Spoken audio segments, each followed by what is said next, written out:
तो जैसा कि लास्ट एपिसोड में हमने देखा था कि टियानलिन का फ्यूचर फॉर्म उसमें अपनी पावर्स ऐड करते हुए उसे वापस 300 साल पीछे भेज देता है, जहां पर टियानलिन के मास्टर ने उसकी सोड बोन निकाल कर कल्टीवेशन कोर को डैमेज किया था। लेकिन कैओस इम्प्रिंट को अंडरस्टैंड करने की वजह से टियानलिन ने बड़ी स्टाइल के साथ अपने दुश्मनों का मुकाबला किया। साथ ही सोड सक्सेसर के कॉन्टेस्ट में भी उसने कई सारे डिसाइपल को खत्म किया था जो कि उसके दुश्मनों के साथ मिले हुए थे, जिसके चलते फाइनली वो एक सोड सेंट बन चुका। साथ ही उसे एक पावरफुल सोड की जरूरत थी, तो उसने स्टार पैलेस में जाकर युनशुई नाम के टॉप टैलेंटेड डिसाइपल को हराकर अपने लिए एक सोड भी क्लेम कर ली।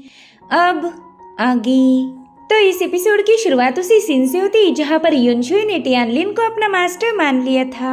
उसके सामने नील डाउन करते हुए कहने लगी कि इतने सालों में आज तक कोई मुझे हरा नहीं पाया, इसलिए मैंने कसम खाई थी कि जो भी मुझे हराएगा मैं उसकी डिसाइपल बनूंगी, तो प्लीज आप मुझे एक्सेप्ट कर लीजिए। जिस पर टियानलिन कहता है कि ना, मुझे किसी डिसाइपल की कोई जरूरत नहीं। जो सुनते ही युनशुई थोड़ा सा शॉक हो गई थी। वो कहती है कि अगर आपको किसी डिसाइपल की जरूरत नहीं तो ठीक है, आप मुझे अपनी बीवी बना लीजिए। जो सुनकर तो वहाँ मुझे डिसाइपल और भी ज्यादा हैरान हो गए। उतने में ही टियानलिन युनशुई से कहता है कि ना, मैं तुमसे शादी नहीं कर सकता, मुझे किसी बीवी की भी जरूरत नहीं है। अब ये सुनकर तो सबको काफी बड़ा झटका लग गया था, क्योंकि इस सेक्ट में ऐसा कोई नहीं जो युनशुई को अपना बनाने के ख्वाब ना देखता हो। वहीं पर लिनशी भी काफी ज्यादा हैरान थी। वो सोचती कि युनशुई ने खुद होकर टियानलिन को प्रपोज किया। इनफैक्ट कई सारे डिसाइपल तो इस लड़की के सपने देखते हैं, मगर फिर भी जूनियर ब्रदर टियानलिन ने इसे काफी आसानी के साथ रिजेक्ट कर दिया। मुझे तो इस बंदे का बर्ताव काफी ज्यादा सस्पिशियस लग रहा। भला कोई भी बंदा युनशुई जैसी पावरफुल और खूबसूरत लड़की को मना कैसे कर सकता है। मुझे लगता है कि इस टियानलिन के साथ कुछ न कुछ तो गड़बड़ है।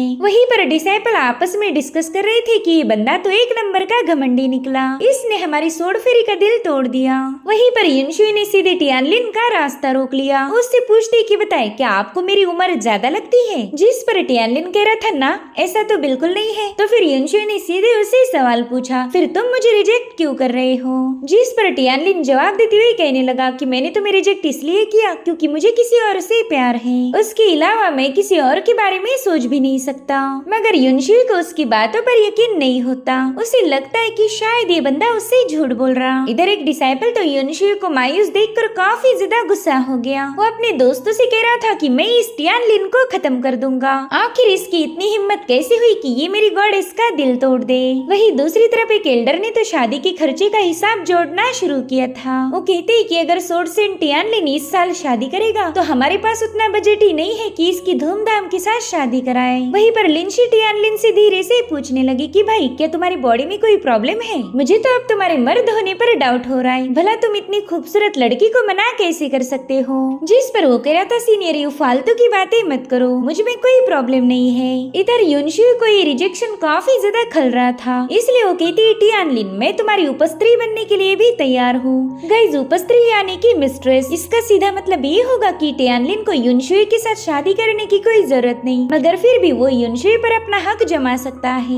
वेल, युनशुई के मुंह से ऐसी बात सुनकर सभी लोग काफी ज्यादा हैरान थे। लिनशी उससे पूछती कि क्या वाकई तुम सीरियस हो? जिस पर वो कहने लगी कि टियानलिन ने मुझे हराया है तो उनके साथ रहने के लिए मैं किसी भी हद तक जा सकती हूँ। वैसे तो मैं टियानलिन की सीनियर हूँ, लेकिन अगर वो मुझे अपने साथ रखे तो मैं अपनी सीनियोरिटी का टाइटल छोड़ने के लिए भी तैयार हूँ। मगर टियानलिन ने तो उसके इस ऑफर को भी ठुकरा दिया था। जो देख कुछ लोग कहने लगे कि ये बंदा तो वाकई गजब का है, इसने एक खूबसूरत लड़की के हर एक ऑफर को ठुकरा दिया। इसके जैसा सख्त लौंडा तो हमने आज तक नहीं देखा था। अब सीन शिफ्ट होकर हम युनशुई को देख पाते, जो कि टियानलिन के पिक के सामने पहुंच चुकी थी। उसे पता था कि वहाँ मौजूद डिसाइपल उसे पिक पर जाने की परमिशन नहीं देंगे, और उन डिसाइपल्स में भी इतनी हिम्मत नहीं थी कि वो युनशुई को वहाँ से भगा दे। अब उनके पास बस एक ही ऑप्शन था, टियानलिन को युनशुई के आने की खबर देना, ताकि टियानलिन खुद ही इस मैटर को हैंडल कर पाए। अब सुबह से रात हो गई थी, मगर फिर भी युनशुई वहीं पर टियानलिन का इंतजार करती है। तो वहाँ के डिसाइपल्स को भी उस पर तरस आने लगा। वो कहते, सीनियर प्लीज आप यहाँ से चले जाएं, हमारे मास्टर तो सेक्लूजन में हैं। लेकिन युनशुई इतनी आसानी से टियानलिन का पीछा नहीं छोड़ने वाली थी, इसलिए वो वहीं पर कल्टीवेट करने के लिए बैठ जाती करती है। उनमें से एक डिसाइपल उसे वापस भेजना चाहता था, मगर दूसरा उसे बताता है कि ये पहले ही काफी ज्यादा परेशान है,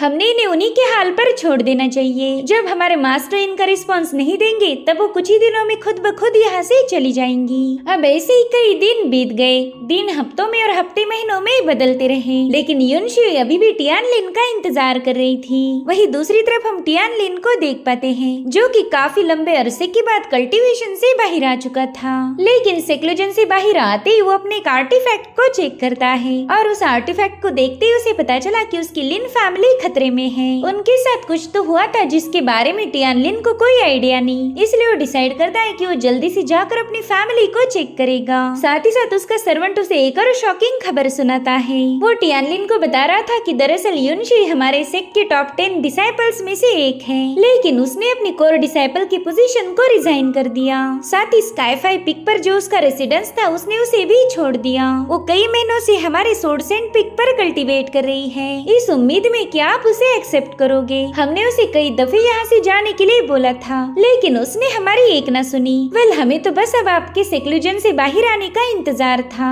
अब अगर आप बोलो तो हम तुरंत ही उसे यहाँ से भगा देंगे, लेकिन टियानलिन ने इसके लिए मना कर दिया। वो कहने लगा कि उसे डिस्टर्ब करने की कोई जरूरत नहीं, उसे उसके हाल पर छोड़ दो। जिसके बाद वो अपने सोर्ड सेंट पिक से बाहर आ जाता है। वो देख पा रहा था कि तेज बारिश में भी युनशुई उसी के इंतजार में है। वहीं पर युनशुई को भी टियानलिन के सेक्लूजन से बाहर आने का एहसास हो चुका था, लेकिन टियानलिन उसे बस नजर भर देखकर वहाँ से रवाना हो गया। वहीं दूसरी तरफ एल्डर कांग को जब पता चला कि टियानलिन नॉर्थ विंड टाउन की तरफ रवाना हो चुका है तो काफी ज्यादा सरप्राइज हो गए। उस पर चिल्ला रहे थे कि आखिर तुमने मुझे पहले इन्फॉर्म क्यों नहीं किया? अरे हाँ, तुम कैसे बताओगी? तुम्हारा पूरा ध्यान तो खाना ठूसने पर होता है। तो लिंशी एप्पल खाते हुए कहने लगी कि मुझे किसी ने पूछा ही नहीं तो भला मैं खुद होकर क्यों बताऊं? जिस पर एल्डर कांग कहते कि फालतू के बहाने मेरे सामने नहीं चलने वाले। हालांकि लिंशी पर अपने मास्टर के चिल्लाने का जरा भी फर्क नहीं पड़ता, उसे तो अब डांट खाने की आदत हो चुकी है। उतने में ही सेक्ट लीडर कहते हैं कि अब टियानलिन की पोजीशन पहले जैसी नहीं रही। पहला तो बस वो हमारे सेक्ट का एक मामूली सा डिसाइपल था, मगर अब वो हमारा सोर्ड सेंट बन चुका है।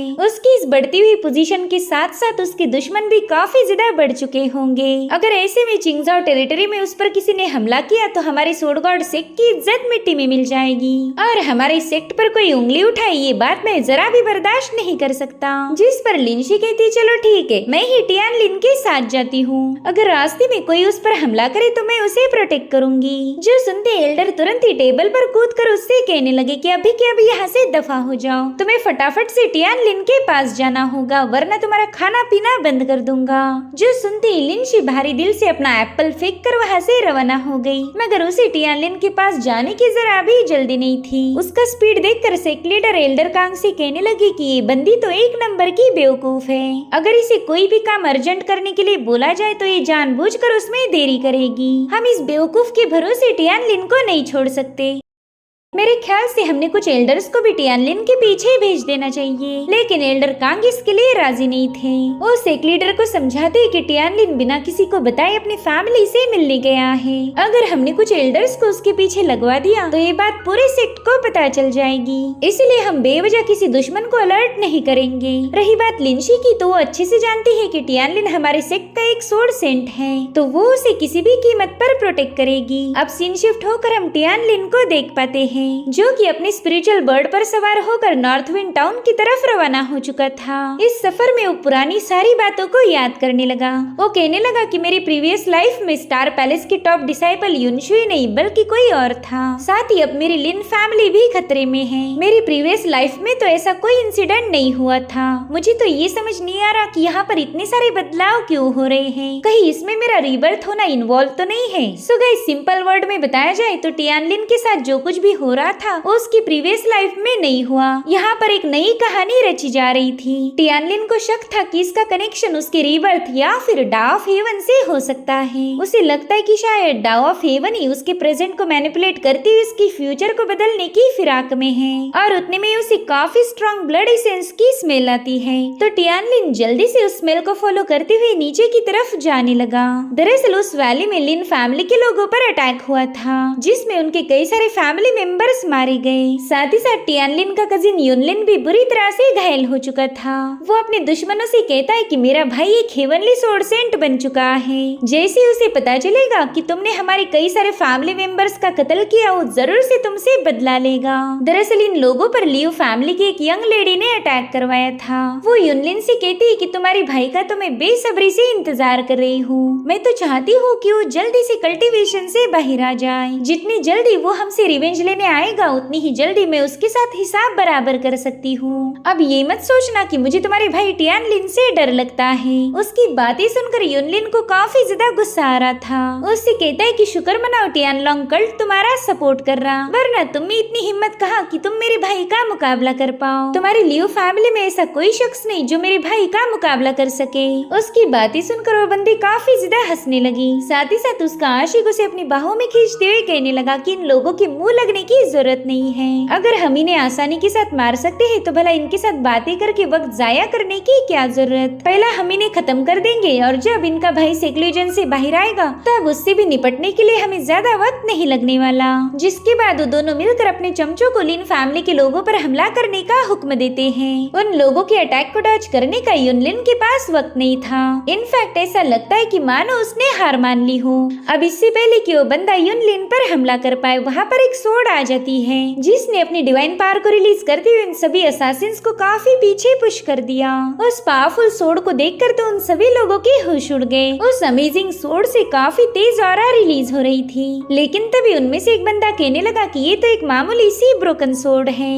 ऐसी ब्रोकन सोर्ड से भला डरने की क्या जरूरत। चलो जल्दी से लिन फैमिली का किस्सा खत्म कर देते हैं। और फिर वो बड़ी ही तेजी के साथ उन लोगों पर हमला करने के लिए रवाना हो गए। लेकिन तभी वहाँ पर स्पिरिचुअल एनर्जी का एक जोरदार ब्लास्ट करते हुए टियानलिन पहुंच जाता है। उसकी बॉडी से निकलने वाली तेज ऑरा के चलते ही वो लोग काफी दूर जाकर पटक गए थे। और अब हम देख पाते हैं टियानलिन को जो कि अपनी सोर्ड के हैंडल पर काफी कूल अंदाज में सवार था। उसका भाई युनलिन तो टियानलिन को देखकर काफी ज्यादा खुश हो गया। वहीं पर टियानलिन उससे पूछ रहा था कि क्या तुम ठीक हो, जिस पर युनलिन कहता है कि अगर आप यहाँ पर सही वक्त पर नहीं आते तो शायद ये लोग हमें मार देते, जैसा कि इन्होंने हमारे कई सारे क्लैन मेंबर्स को खत्म कर दिया। इन लोगों ने उन्हें काफी ब्रूटली खत्म किया था।